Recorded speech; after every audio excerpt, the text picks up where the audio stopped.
Bon début de semaine à tous et bienvenue sur FA Midi News. Nous commençons cette édition en direction du Nigeria. Les autorités nigériennes ont rejeté toute accusation du vol d'uranium, affirmant que la production de la somaïr nationalisée en juin relève désormais de la souveraineté de l'État. Cette position intervient alors que la justice française enquête sur la disparition présumée d'un stock d'uranium dans un contexte de rupture entre le Niger et le groupe Orano. La DFC américaine a finalisé un financement de 553 millions de dollars pour moderniser le chemin de fer du corridor de Lobito en Angola, reliant le port de Lobito à la frontière avec la RDC. Ce projet stratégique vise à accroître les capacités d'exportation de minerais critiques, réduire les coûts logistiques et renforcer l'intégration économique régionale. La Guinée organise le 28 décembre 2025 une élection présidentielle marquant la candidature du général Mamadi Doumbouya, favori discrétin après la transition militaire entamée en 2021. Son programme, centré sur le projet minier Simandou et la transformation économique du pays,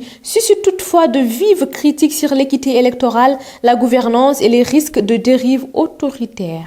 Le Sénégal a levé 560 milliards de francs CFA lors de son appel public à l'épargne de 2025, dépassant de 40% l'objectif initial et confirmant la solidité de sa signature financière. Cette mobilisation fondée sur l'épargne nationale et de la diaspora vise à financer les priorités de développement du pays tout en renforçant la soutenabilité de la dette publique. La Banque internationale du Cameroun pour l'épargne et le crédit a nommé Mohamed Simpore au poste du directeur général en remplacement d'Outmane Rokdi, appelé à de nouvelles fonctions au sein du groupe Banque Centrale Populaire. Fort de plus de 25 ans d'expérience bancaire et d'une bonne connaissance du marché camerounais, il est chargé de consolider la position de la banque dans un contexte de forte concurrence et de transformation du secteur.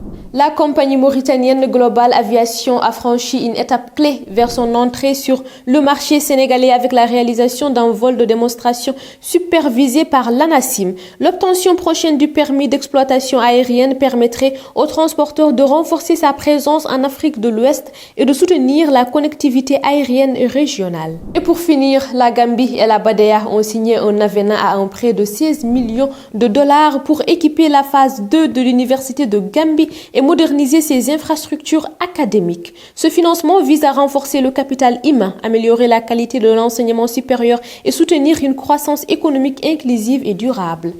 C'était tout pour aujourd'hui. Merci de votre suivi.